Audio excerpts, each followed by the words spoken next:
Hey there, and welcome back to Pest Control Legends. I'm your host, Danny Leibrandt, and today I'm with Lenny Gray. If you don't already know Lenny, he's one of the top names in door-to-door sales. He started his consulting company, Door-to-Door Millionaire, over 15 years ago, and has helped some of the largest home service companies in the US, like A1 Garage.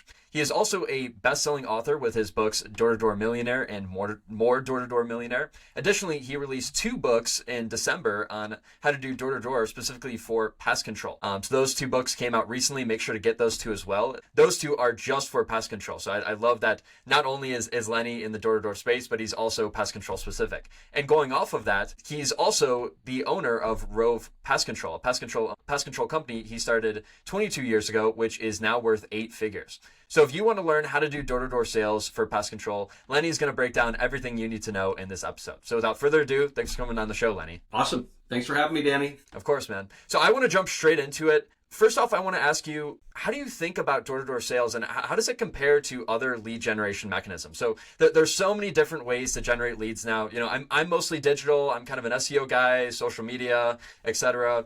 But there's so many different ways to generate leads. So there's directories, there's, Facebook ads, whatever. How does door-to-door compare to other lead generation mechanisms? And overall, how do you think about it? Yeah, I think of door-to-door as a piece of the overall marketing puzzle. It used to be back in the day, and there's still companies nowadays that maybe strictly do door-to-door, maybe 90% of their growth is attributed to door-to-door. But with my company specifically, we've moved away from that over the last decade where we don't just bank on door-to-door. In fact, we're to the point now where if we don't have a single rep knocking doors, we'll still grow. So door-to-door is kind of a bonus. Part of that is strategic, which I'll talk about. The other part is just more of a financial decision. Like door-to-door teams are very expensive. That's one of the things I do for business owners is I teach them how to recruit and hire, compensate, and train their own door-to-door sales reps and create their own teams. Because if you go hire that out to some company in Utah or Idaho, you're going to spend so much money. It's ridiculous nowadays where you're going to be in the hole on those new accounts for years. And so just the cost, the CAC costs for those are just astronomical at this point. So to me, door-to-door is a nice play because it's a way to consolidate routes. It's a way to really keep a geographical space tight where you can get more, just more volume from your technical team, right? Technicians can do more services if they're on the same street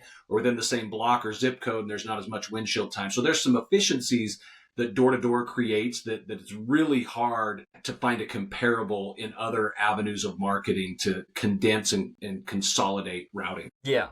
I had Adam Coffey on my podcast recently at Local Marketing Secrets, and he was talking to me about how important route density is. And ideally, you have all of your customers in one select area because now your techs aren't spending so much time driving, but now they're spending all of their time servicing, so they can actually spend more time working. Can you talk more about that? Yeah, so the point of that is exactly what you said, or what Adam said, is what you're doing is now, it's like there's a ticker, right? I kind of think of that every day, like as a business owner, it's like, okay, what's happening? How productive are we? How efficient are we? They're just, these seconds just continue to tick, and nobody's making money. In fact, you're losing money if your technicians are just driving around.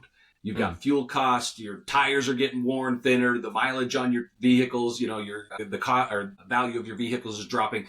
Like all of those things are like a tick mark against you versus if you've got a technician that can roll in, as I mentioned, on the same street and half their day is spent in one block versus driving from different zip codes to different cities. So that's really the idea behind that is you don't have to start a pest control company door to door. Obviously, most people probably don't. We did it kind of reverse. So we were super consolidated. And then as we started to add people, it was easy. But I look at the reverse as being just as easy, if not easier, where if you've got a group of customers and they're all over the metro, all over the city where you're in, the state that you're in, you can take a door-to-door team and you can plug them in and say, we need to really grow this zip code or this city. And I need to have 86 new accounts there to make it really efficient for us to maximize our tech capacities and those types of things in this zip code. And so we get 86 accounts from our door-to-door team on a quarterly service. Now we bump into the next zip code and we need 37 accounts here. And you can start to backfill that in,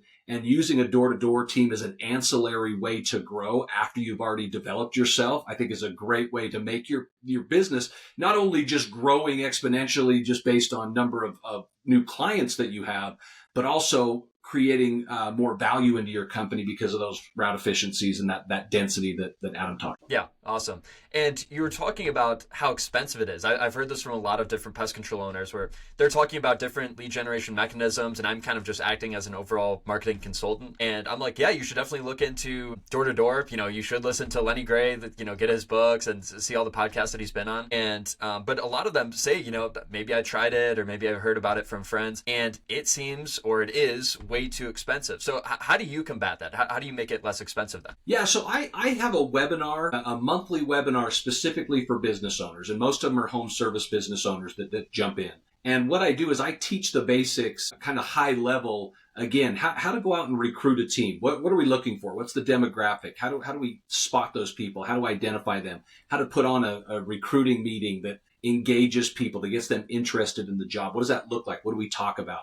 Then once we get them recruited and we hire them, what does training look like? What is the ramp up to make sure they're successful? Because to me, there's kind of these 3 R's that I always say that go into a good program.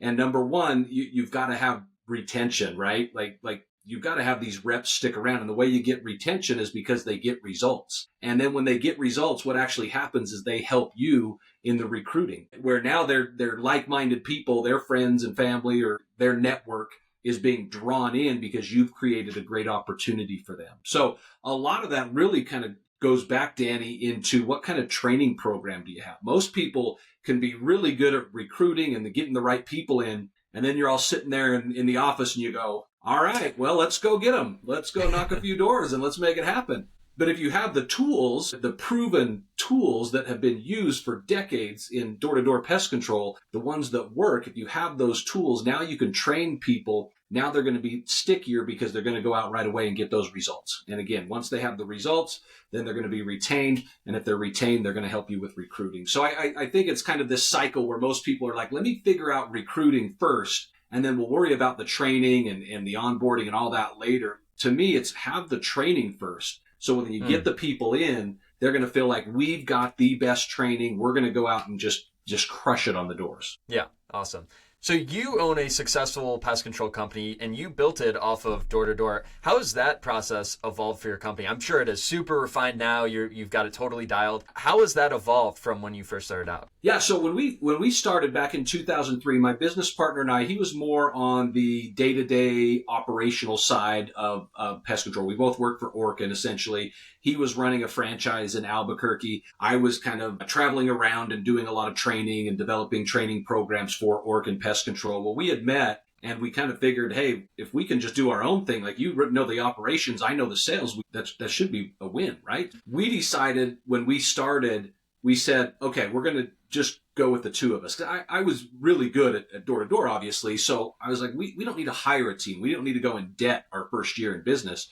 So why don't I just sell? Why don't you just spray? And so year 1, that was it. I mean, I was knocking 6 days a week. He was servicing 6 days a week. I will say he serviced 6 days a week until July. And then he told me, I need an extra day off, Lenny. You're killing me because I've been doing 10 starts a day for 3 months or whatever it was.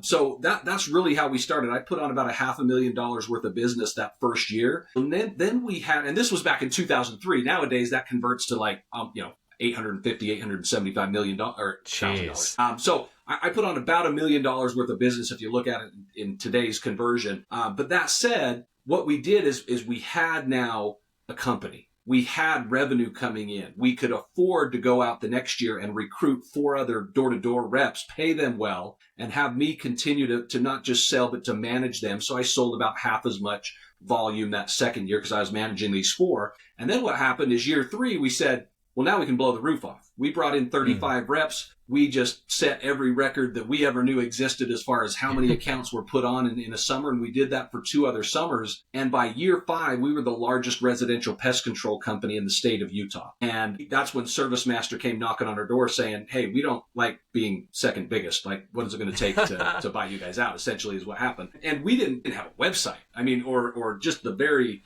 worst website you've probably ever seen. It was literally all we did is door-to-door. Well, in the meantime, after selling, we had started operations in Minnesota and Oklahoma and Arkansas, Nebraska, Iowa. We were kind of all over the Midwest. And then we started to get smart and say, let's actually work on growing in other ways besides whether it was SEO, traditional marketing, billboards, radio ads, mailers, all the things that everybody does.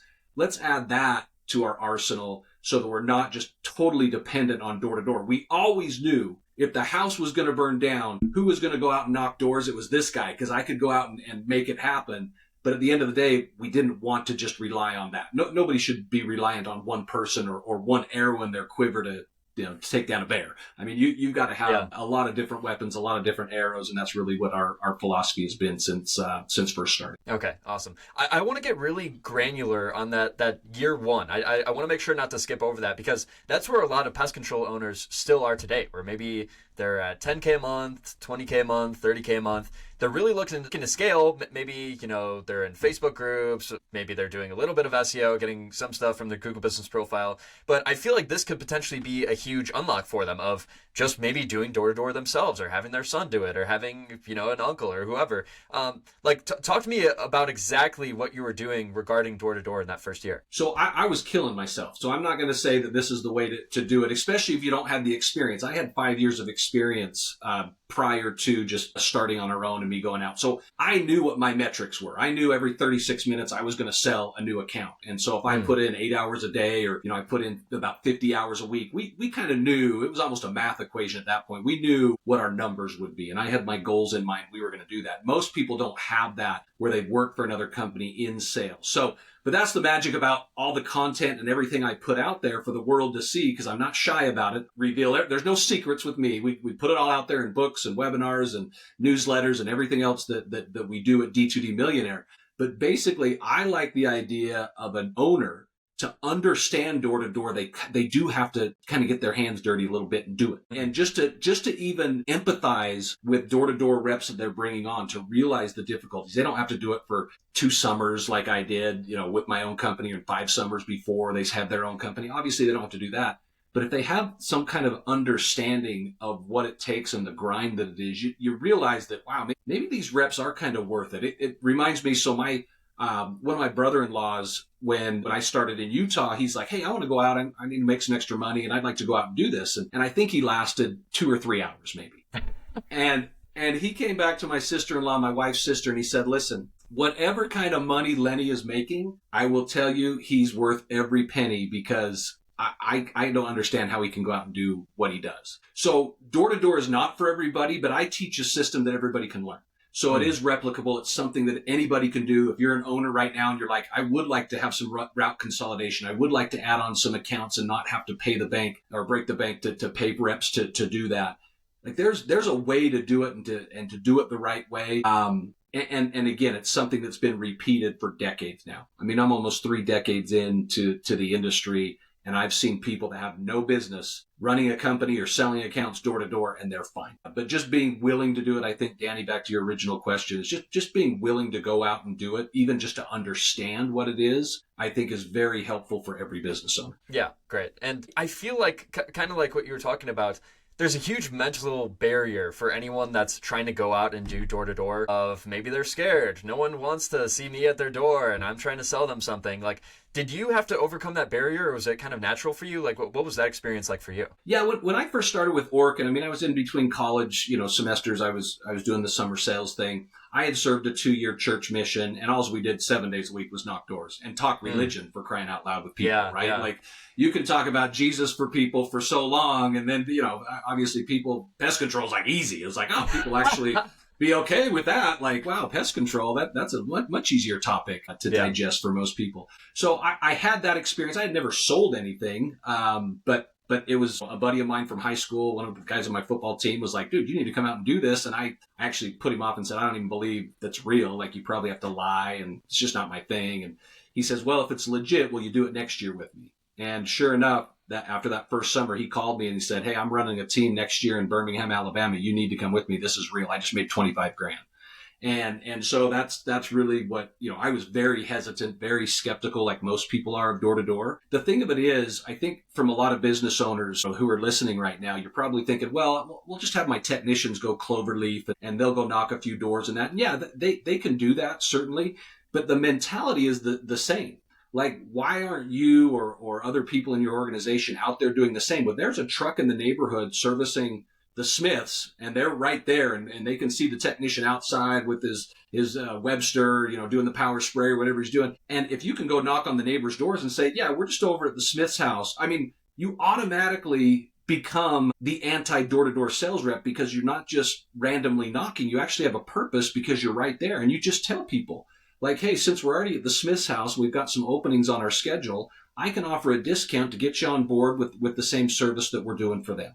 And it makes it a really easy transition. It's not like when we first started, I never had my guy do same days for me or could be there to do accounts except for on day one. Day one, he did same days for me because I hadn't done anything the day before. But after I filled up that day and the next day, like from then on, I was scheduling a day out, and it worked just fine. But if I could strategically be on one side of the street and sell a bunch of accounts one day, I wouldn't just hop over across the street. I'd wait till the next day to do that, when that truck was going to be along that street, because it's kind of that social proof where I'm legit. Like you don't have to worry if I'm some scam artist or whatever. I've already got that. Not that that's a necessity, but it sure puts people at ease. It should put the rep at ease as well, or the business owner that's trying it out, to know, yeah, we're already taking care of the Smiths anyway, so why not be here and try to help consolidate our route, get some route density going here in the neighborhood, and offering people some kind of a discount to do it. Yeah, no, exactly. That ties into what we were talking about earlier, that route density, when you can cloverleaf whenever your techs are servicing. So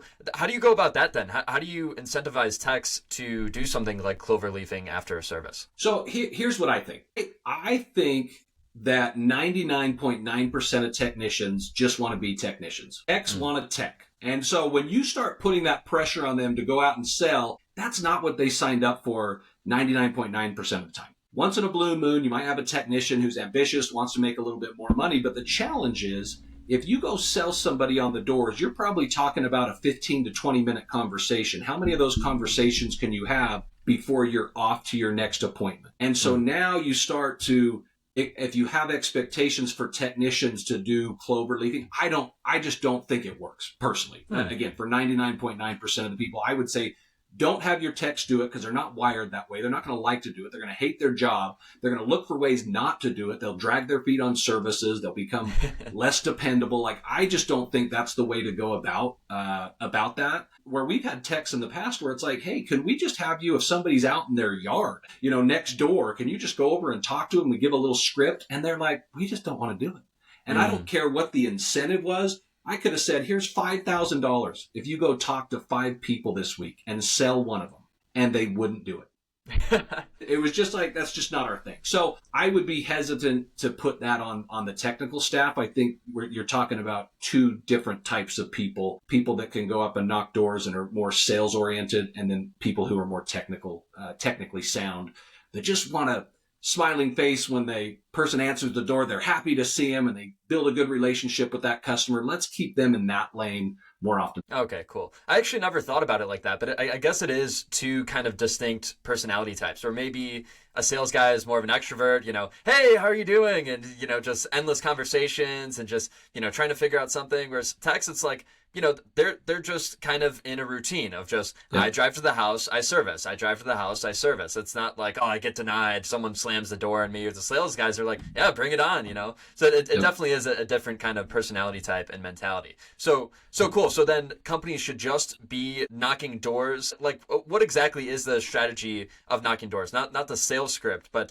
how do you approach like going to neighborhoods, and what does that look like? Yeah, a few things about that I think that is very important to understand if you're new to the door-to-door game. Number one is, there's not necessarily a demographic where it works or doesn't work. Like, some reps pigeonhole themselves into, well, I'll only knock in new builds, or I'll only knock in areas with overgrown trees, or people have weird, socioeconomic or demographics that they're looking for. I'm like, if you're good, you can just sell in anything. Now, sure, you can sell more in some things than other, but for the most part, like, I wouldn't get too caught up on area outside if it's the ghetto. Like, stay out of the ghetto, because we all know, you're not going to have any long-term customers there. So you want to be cognizant of that. But you can pretty much roll into any neighborhood in a suburb, and you can just knock doors and start that. I would first start, if I were to start all over again, and say, okay, maybe I've got a handful of customers or whatever. Maybe I've got 100 customers. Like you said, maybe you're doing 10K a month or something like that, and you're relatively small. What I would do is I would take all of my customers and I would go knock on the next door neighbors of every single one of my customers first. That's the first thing I would do. Because inherently you are going to have a higher closing ratio knocking the doors next door to somebody you've already currently serviced and built a relationship with. Because again, that's that social proof that people go, kind of keeping up with the Joneses, fear of missing out. If you have some big Black Friday discount, which we can talk about in a little bit, how important that is for door-to-door reps to have an exclusive discount that they can offer. It doesn't matter what the dollar amount is or the percentage off. It just has to be something exclusive that they can offer. But if you have that going in, I would target all next door neighbors. And then what you're doing from that point is if you just decide, well, I'll just keep knocking this street because I have enough people that I can point to or say that, we do services for. Then at that point, what I'm doing is I have what I call my 3-door rule. My 3-door rule is if you're out knocking doors, if you knock 3 doors and nobody answers, then I don't care if you see somebody mowing their lawn a block away, you walk a block and talk to that person before you just keep mindlessly knocking on empty doors. Because nobody makes money in door-to-door knocking on doors. And it always kind of funny to me when reps, like companies that track doors knocked in a day, I think are wasting everybody's time. Because that should never be a measure. It doesn't matter. I've never sold a door by knocking, or an account by knocking on a door. You have to be in front of potential buyers. That's really where the first measurement comes in, is how many prospective customers am I talking to and engaging in a given day or an hour, a week or whatever you're tracking. If I'm obeying the 3-door rule, then I'm constantly staying in front of people, which not only gives me a higher probability of success of actually making sales, but it also makes the job a little bit more entertaining. Who wants to just go around, knock on empty doors and not talk to anybody? You're going to get inside your own head and you're going to say, what am I doing out here? This is horrible. This is miserable. Versus if you're talking to people consistently, it's actually kind of fun. It can be entertaining. And time just flies by and you're like, holy cow, like where did the day go? Like I've just been talking to people all day. It's a much better way to approach that. So next door neighbors, 3-door rule, those are like right away things that I'd implement if I'm out starting to do. Okay, awesome. So that's kind of like an adjacent strategy to the clover leafing, where maybe it's not right after the service, but if you can have a sales rep go to the houses that we are already servicing, or the nearby houses, then that totally makes sense. And then you can say, hey, we do pest control for your next door neighbor. You know Amy, right? They're like, oh, I love Amy. And then, then they're much more likely to become a customer. So awesome. Yeah. You were talking about... Sorry, I just want to make one point with that, Danny, just to make sure we're clear on this. I wouldn't ever want for myself or my sales reps to get in the habit of thinking they need a truck to be successful at door-to-door. They should never be thinking that. Now, I know there's some big hitters that are like, I have a truck following me around and whatever. I've never really had that happen except my first day, starting our company. Outside of that, I just went and sold where the truck was probably going to be nearby, but that wasn't always the case. It didn't really matter. So I wouldn't get too caught up on the truck actually being there doing the servicing, but the fact that the customer's name next door and you can name drop like you just did and say, hey, Amy next door, we've been taking care of them for the last year or so. The reason I'm in the area, and you kind of get into your approach there. Now you've validated the reason why you're talking to that person. Because here's the science behind it. And this is something that a lot of people don't really understand about name dropping. We hear a lot about name dropping and the power of name dropping. My first year knocking doors, I was out with one of our team leaders or VPs or whatever that flew in. And we were knocking doors and he kept saying, yeah, the Johnsons down the street. And I was just kind of going along with it, like, okay. And then he's like, okay, now it's your turn to knock a few doors. And I'm, okay, so where do the Johnsons live? Just so I know I'm pointing to the right house. He says, there's a Johnson's out here somewhere. You know that. And I'm like, what are you doing? Like, you're lying to people? Like, I was just like, it really turned me off. Like, I'm not, like, everything that I do is integrity based. That's a big deal for me. Everything that I teach, because I know door-to-door has a bad rap. Some people are thinking, you just got to lie, cheat, and steal like such and such company or such and such reps. Like, that couldn't be further from the truth. You did not need to do that to be successful in door-to-door. I will tell you that right away. But that said, I learned the power of name dropping is when somebody knows that you know who they know. When there's that familiarity, people will treat you better. People will treat you differently. If I'm just rolling up saying the Johnsons and pointing a block away, even if there are a Johnsons a block away, that's not going to have the same power as if I were to say, I was just talking to Danny next door. The reason I'm out here, I'm going to get treated differently in a better way more often than not because they know that I know who they know. And it just changes the whole dynamic. You see this every day. You're on an airplane and, you're sitting next to a complete stranger and you start talking. Maybe they chat you up and you're like, oh my gosh, you know him and I know him. And you have these connections and all of a sudden you're like best friends on an airplane you'd never met before. And the guy sitting next to you is a serial killer, right? For all you know. Like, you have no idea. But it's like, we know the same person, so we're kind of buddies. That's the power of what I call relevant name dropping. Don't just name drop to name drop. Make sure it's relevant. Make sure the person knows the person you're name dropping. Yeah, no, mutuals are incredibly powerful. I'm actually thinking of one particular to this circumstance. I had Alan Draper on my podcast, Local Marketing Secrets, and I was talking about how I did a podcast with you, and immediately I could see his tone and mood change. He's like, oh, you know Lenny? Like, you had Lenny on the podcast? Oh, okay, awesome. And his whole demeanor changed. It's like, it's so crazy how just establishing a mutual like that can change everything. So yeah, I'm a huge advocate for it as well. And that's part of why I do the podcasting, is so I can establish all these relationships with high level people. So it's like, oh well, Danny knows Lenny and Danny knows Jonas and Jake and all these different people. Like, it's incredibly powerful. So yeah, no, I absolutely love that. And another thing I want to make sure to cover, which you were talking about, is you want to have some kind of exclusive offer. What does that look like? So in my first book, Door-to-Door Millionaire, I write about, I think it's my first chapter. In fact, it's called Black Friday. We all know this day after Thanksgiving where retail stores all of a sudden turn a profit, right? Being in the red is bad.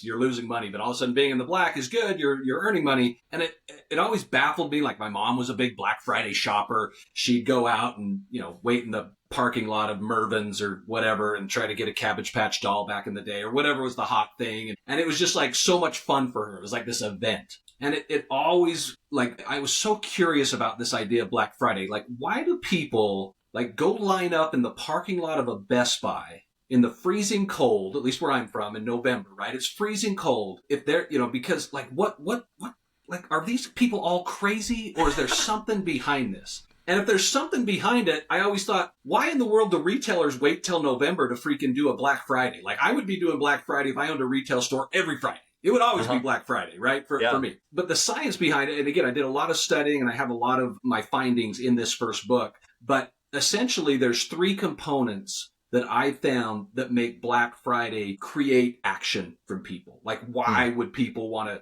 wait in the parking lot of Best Buy to save $100 on a flat screen? And the three elements are for a limited amount of time, for a limited amount of resources or goods or services, whatever, that are offered at a discount. If you can incorporate those three things into your pitch, now you've brought Black Friday to the doorstep. So for instance, if I'm talking to Danny next door from one of my customers and I do my relevant name dropping, right? And I say, listen, while we're going to be in the neighborhood the next couple of days, my service truck's going to be here. I have this many spots to fill. It doesn't matter how many spots you have to fill, by the way.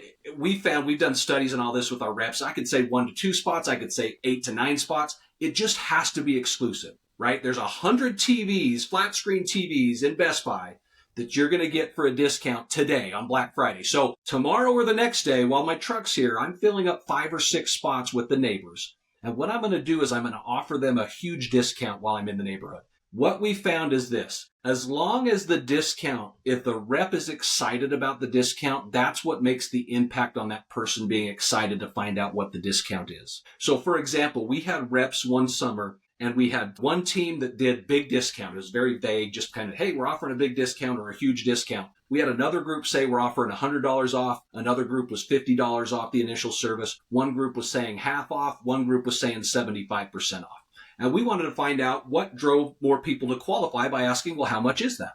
And what we found is it didn't matter which one of the 5. It mattered what the energy of the rep was and the excitement that the rep had about what they were going to be able to offer. Because let's be honest, most people, if you said, what's the price of a pest control service? I think you'd get all over the board, right? But people probably just don't know. It's probably not something that keeps them awake at night. Like, how much is pest control? Yeah.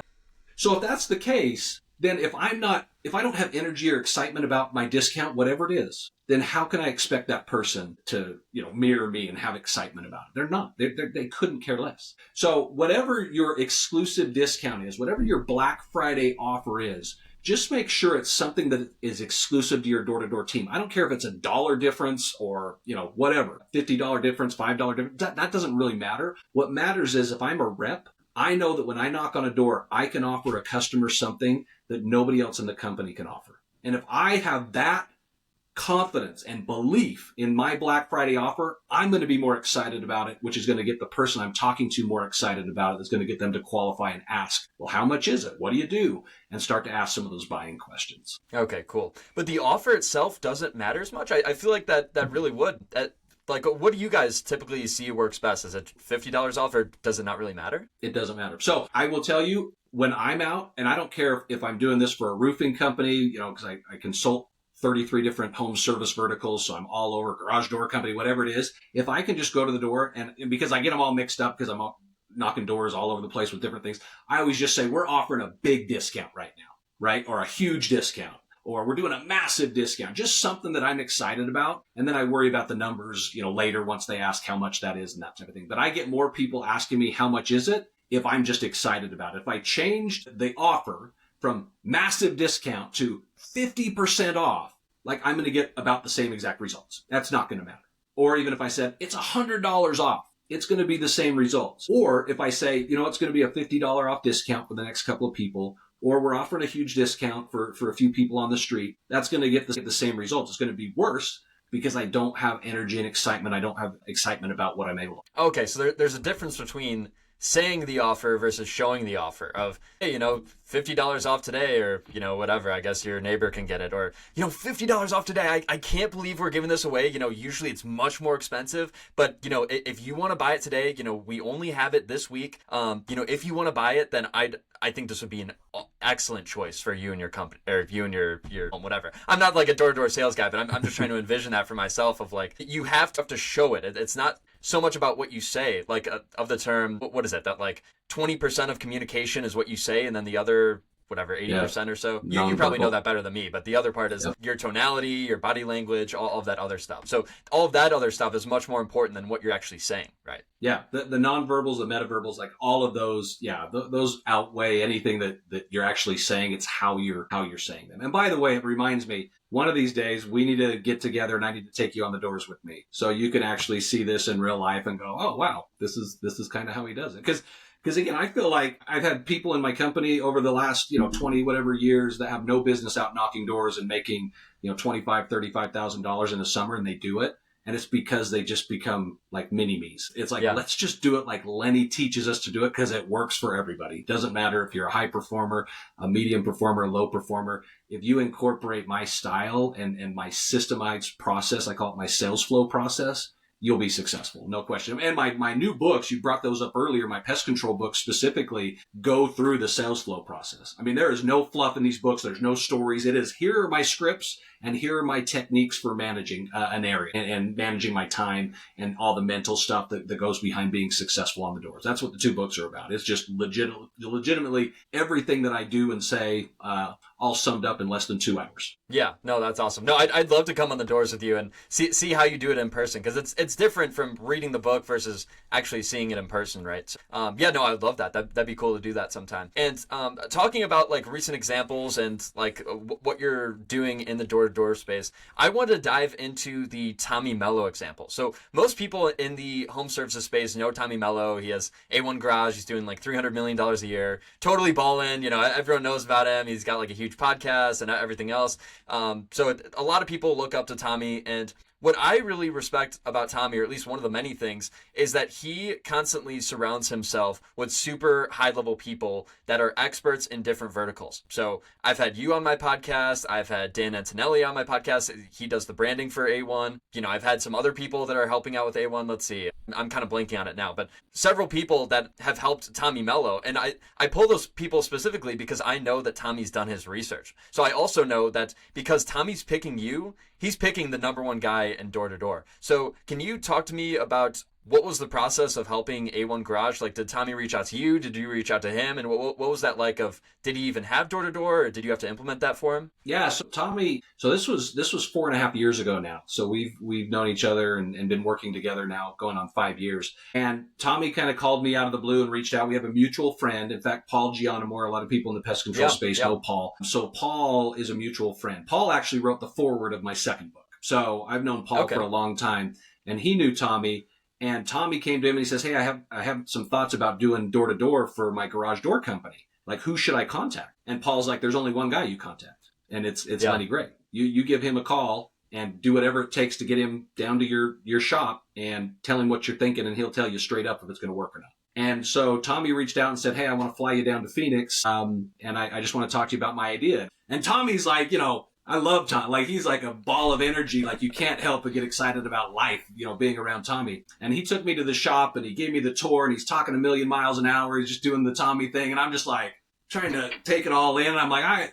he sat in his office for probably 3 hours after the shop tour, and he was telling me all his vision and everything that he's going to do, which he's already doing. It's like the guy's a visionary beyond that. But he basically said, This is kind of what I want to do with Door-to-Door. I want to do a door-to-door marketing program where we put a sticker up by the garage door button, and those stickers will pay off over time, because people, when they have their garage door broke, what do? They're looking at that sticker. They've been pushing that button 8 times a day. They look at that sticker, and they're going to call that sticker if they have any garage door issues. I said, yeah, that's genius. This is how we're going to put it together. This is a script. This is what we'll do. So for a year straight, Tommy, I was down in Phoenix. I'd fly from Salt Lake to Phoenix every single week for 2 or 3 nights for a year. The only weeks I didn't go down were New Year's and Christmas. That was it. And every other week I was down there putting this program together. We were recruiting all sorts of different people, from skate park kids and high school kids to reps that had a lot of experience. And I was just trying to really figure this out. And we've got a program now that we're just like crushing it with Tommy. Like, we've got 80 some odd reps. Like, we just opened it up to like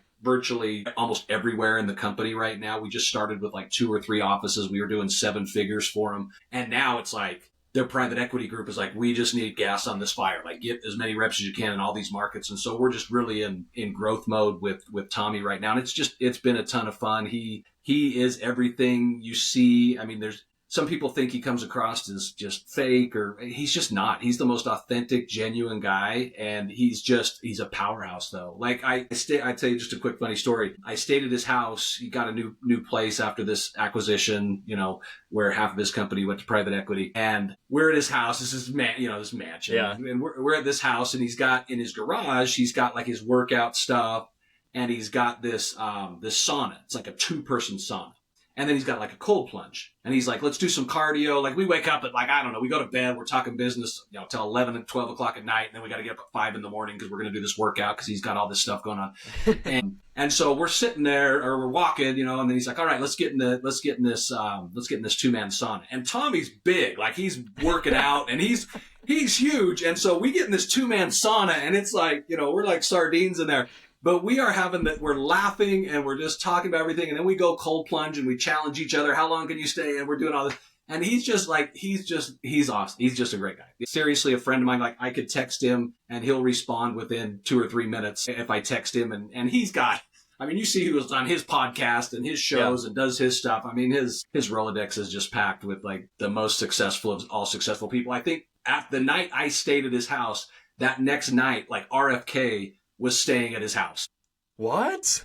Yeah, he's like, Tommy he's something else. Well, that just goes to show, you're his door-to-door guy. So that's what I was saying, is that it really goes to show of your authority and your social proof, because I know Tommy, everyone knows that Tommy's like crushing it. One of the main things that he does is surround himself with experts. So it really speaks volumes that you're the door-to-door guy that he trusts. And by the way, it also ties back to that mutual connection thing that we were talking about, of it was through Paul Gianamore. And, Paul, he says that you're the number one guy. So Tommy trusts Paul, so then he trusts you. So I like that we continue to do those tiebacks. That's awesome. And to kind of wrap up here, I might want to ask a few more questions, but I want to get clear on what is the actual script that you use when you're at the door. So I feel like a lot of people are kind of unfamiliar with this. Now we've covered that you need an offer, you have to have the right body language, the right tonality, but what does the actual script and the words look like once you're at the door? Yeah, let me give you kind of a very high level breakdown of how this goes. So this sales flow process I referenced to earlier, there's 6 steps to it. There's 6 steps from the second somebody opens the door to where you're walking away with a signed agreement, right? And with an appointment scheduled, with a sale made. Those 6 steps are as follows. You have your initial approach. That's the first 20 to 30 seconds. They open the door. What does that sound like? There's 5 steps to an effective initial approach. We've gone over some of them here. Who you are, why you're there, what you're offering, addressing a common concern, and then having a conversational close. The goal of those first 20 to 30 seconds is literally just to start a conversation with somebody. And what you're trying to do is see if somebody qualifies. That's step 2 of my 6-step sales flow. You go from initial approach to qualifying somebody. Is this person worth my time? In all the sales I've ever made in pest control, I reverse engineered what the commonalities were. And I found that there were several things, 5 things that were common in any sale I've ever made. One of these 5 things, if not multiple of these 5 things, would happen. I'm not going to blow them all because they're in the book and, but, and for sake of time. But it's, do they have what I'm already selling? So if they have a pest control service, they qualify for my time. They already see the value in pest control, right? So now it's just a matter of me. What are my switchover? I've got a 7-step switchover process that I just share in my book. And it works. Like if you just use this when somebody says, oh, we already use such and such company. It's like, okay, perfect. We'll start with the 7 steps and we'll get them switched over, right? So if they've already have a pest control service, that's a qualifier. If they're a DIYer, like they already do their own pest control, that's great. I have a 6-step DIY process. How do we address a DIYer to make sure that we're not trying to take their hobby away? That's what most people want to do, right? They say, oh, you're a do-it-yourselfer. Let me get this off your hands. Well, this guy who does it himself, that might be his like best part of his life, right now, where he's not just sitting in front of the TV dying. He likes to get out and get his fingernails dirty and do his pest control. I don't know. Mm-hmm. So anyway, I have a 6-step process with DIYers. We also have, if they ask you, how much is it? So that's why we have this Black Friday offer. So we want to almost bait people into saying, well, how much is that? Because I will tell you, every sale I've ever made, I've had to tell them the price at some point. So if I can get them to kind of bait them into it, or I can say, well, like I said, we're offering this huge discount. And I smile and nod and I wait and they say, we're good, man. If they've done that a couple times, they're not going to qualify. I'm out. Unless they, and then the other one is going to be if I observe bugs or they admit to bugs, it's more likely that I'm going to observe bugs. So if I see a bunch of ant beds in the yard, I'm going to bring that up in the initial approach. I'm going to do it non-confrontationally, right? I don't want to hurt any feelings or, hey, did you know you had a bunch of ants in the yard? I'm not going to be that type of person, but I'm going to do it non-confrontationally. And I'm going to do it in a way that helps me to qualify them so I can tell them exactly what I'm going to do to help them with that issue that they might be having. And then the 5th qualifier is going to be what I call indisputable facts. And I'll just leave those as a little bit of a secret for the book, but there's indisputable facts. There's several of them that if somebody cannot argue as to why they would need a pest control service over time, because maybe it's the age of their home, maybe it's surrounding areas around their house, maybe it's, maybe they have a swimming pool, maybe they have big trees, maybe it's the weather in areas you're in sometimes can bring up more bug activity. There's a lot of indisputable facts. So if I can use those as qualifiers as well. So once I've qualified somebody, I know they're worth my time, then we value build. That's step 3. We value build with people and we basically make what we do seem like completely customized to their situation, whether it's their house or they've got dogs or kids or they've got certain types of bugs going on. Whatever it is, we have an award-winning value build. It's got to be no more than 2 minutes, preferably around 1.5 minutes. But you have a value build that basically makes it impossible for them to turn down what you're offering. After we value build, we close. Okay, we use a close. After the close, inherently what's going to happen is you're going to get people that have concerns. I call them the Magnificent 7. There's 7 main concerns you're going to hear in pest control sales. Leave me your card. We already have it. I need to talk to my wife. We don't have money, right? We go through all 7 of those, and these are all in my books, right? It's like I go through every little step that I do with all 7 of these concerns so that you overcome concerns and you close again. And you continue to do that cycle till finally somebody says, okay, yeah, we'll go ahead and sign up for tomorrow afternoon. That sounds great. Then I have a 13-step solidifying the sale process to make sure the sales that you make receive service and are going to be the lifelong customers. And so we go over these 13 points. My 3rd year selling for Orkin, I was in Jacksonville, Florida. I sold about 700 accounts. It was 674 accounts to be exact. And by the time the back-end payments came out early the next year, so 6 months later, I got paid for 668 of my 674 accounts. So less than 1% cancel, which is pretty rare in door-to-door, let alone in just any pest control sale. Mm-hmm. And I outline exactly what I did with every customer with these 13 steps to make sure your sales are solid. So that, in a nutshell, that's my 6-step sales flow process from start to finish. There's sub-steps within each step. But if you can learn that, and anybody can learn that, then you've created a monster. You'll know who's worth your time to talk to and who's not. You'll know how to close more deals, obviously help your company grow and be rock stars. Yeah, awesome. Yeah, okay, cool. Yeah, that makes sense that we probably can't cover all of your 30 years of knowledge in the podcast. So yeah, talk to me a little bit about the books then of should people read all 4 books? What are exactly are each book about? How are they different? Let me talk to you about the books, and I want to talk to you about a bunch of other resources that I have, because that's the thing about me is I have so much content, like so much content. I have a weekly newsletter. I have a sales tip of the week. And if you subscribe to my newsletter, you go to lennygray.com, it's free, right? And you just get a sales tip of the week from me. And that's really the newsletter. So it's just more information I can give to elevate the door-to-door industry. That's what I'm all about. But the book specifically, like I said, there's an orange one and a blue one. If you go to Amazon and type in my name or Door-to-Door Millionaire, you're going to come up with a white book, a green book, an orange book, and a blue book. I try to make it simple because we're pest control guys, right? So the white book and the green book are more general door-to-door. Like I said, I have clients in 33 different home service verticals. They all read those 2.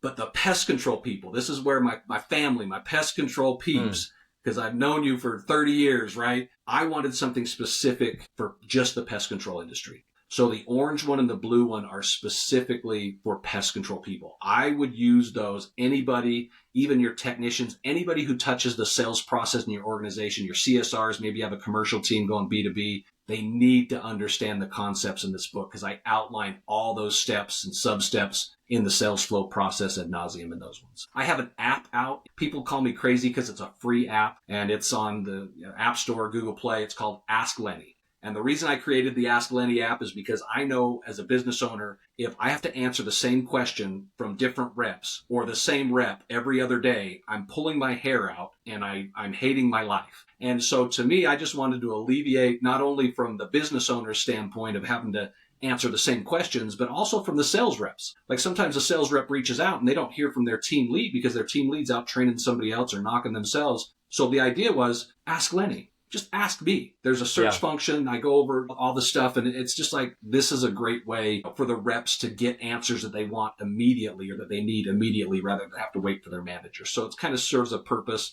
to help reps get answers quicker, but to help business owners buy back some of their time so that they're not just answering a bunch of the same questions from their reps day in and day out. Yeah, that's awesome. I love how much free value you're giving. And even the books, I mean, I don't know, you might pay like $10, $20, $30 for the book. It's like, that is for all of your industry expertise and experience. Like, you're paying such little amount of money for such great quantity of value. So I can't preach about you or your books enough. I think they're absolutely awesome. I really respect what you're doing in the space. And I guess just a final question here is, so you have 2 pest control books that you released in December, so less than 6 months ago. What is the difference between those 2? So one is the orange one is just my scripts. So I go through the sales process, not just like the high level that we just went through, but exactly what I say and how I say. And then the blue one is more the technical side, like where we talked about the 3-door rule or how to manage your time, how to knock and be effective in the mornings and afternoons versus in the evenings or after dark. What do you do after dark? Weather, how to handle weather situations. What's the most effective things to do with that? So it's more the tactical pieces of what I do to be successful. It's not just about what you say, right? That's super important, but it's also of how you do it. And so I wanted to kind of separate those 2 books into 2 different ways to learn. Again, here's the scripts, here's exactly what to say, but here's how to do it to make sure that now that you're saying the right things, you're maximizing your potential all the way around. Okay, awesome. So every pest control owner should definitely have those 2 books. And we'll wrap up the podcast here. Where else can people find you, Lenny? So I know you're on LinkedIn, I think Facebook. Where can people find you, learn more about you, and connect with you? Yeah, I think my website's a great resource. Like I said, my website has a ton of free stuff on it. The newsletter, you can sign up there. It's free. Just free. If you like free, go to lennygray.com and you'll see. I mean, I offer free webinars. I do sales training events on a monthly basis. The webinar has been a great one for business owners because business owners come into that webinar and I do teach them the high levels of how do you recruit, how do you hire, how do you compensate, and how do you train your door-to-door team to be successful? I mean, I think the heading of my website is I help home service companies build successful door-to-door programs. Like that, that's what it's all about. So the webinar just kind of piggybacks off that. I actually even offer a free 15-minute consult call. Anybody wants to just jump in and ask me questions for 15 minutes and talk to me about, whatever and ways I can help them in that time. I do that every week as well. I carve out some time to do that. So my website, all the social media channels, I'm all over that stuff. But my website, if you go to lennygray.com, I think that's probably the best way to find out as much as you can about what I have out there and what you can take advantage of, whether it's free or, like I said, the books are super low cost. Like nobody's ever bought my books and like,